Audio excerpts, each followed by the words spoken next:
Many of you are afraid that without a feeling of guilt, there will be no inner discipline, and the world would run wild.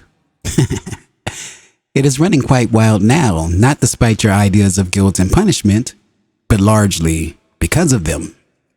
But we will have more to say about that later in the book.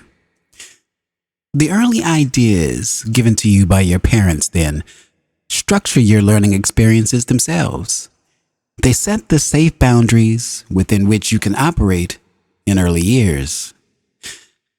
Quite without your conscious knowing, because your mind, connected with its brain, is not that developed, your imagination is set along certain roads. Largely, but not completely.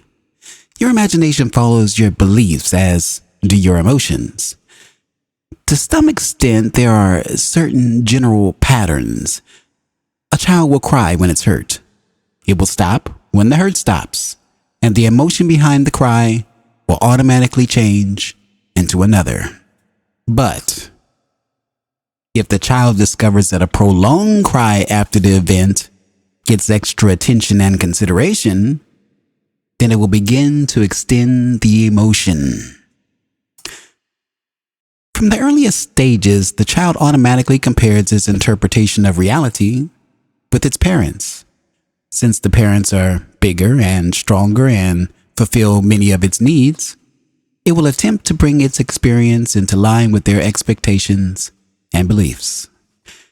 While it is generally quite natural for the child to cry or feel badly when hurt, this inclination can be carried through belief to such an extent that prolonged feelings of desolation are adopted as definite behavior patterns.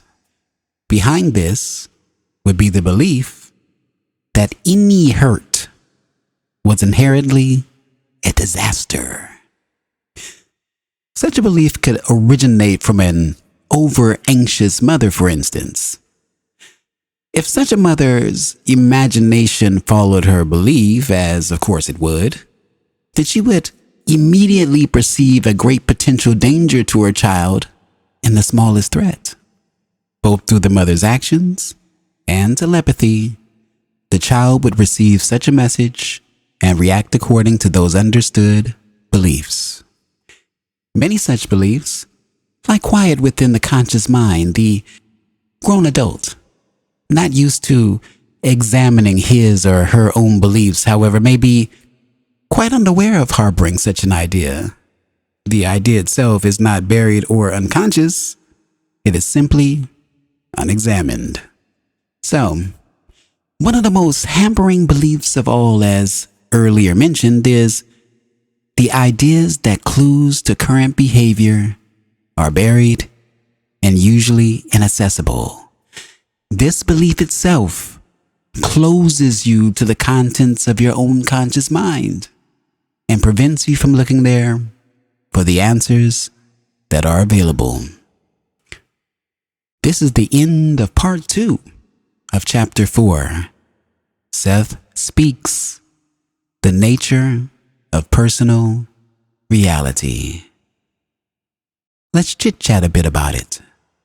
In this passage, Seth is conveying the idea that early ideas and beliefs instilled in individuals by their parents play a significant role in shaping their learning experiences and emotional responses. He suggests that children automatically align their interpretations of reality with their parents, their expectations, their beliefs, which can lead to the development of certain behavior patterns and, of course, emotional responses.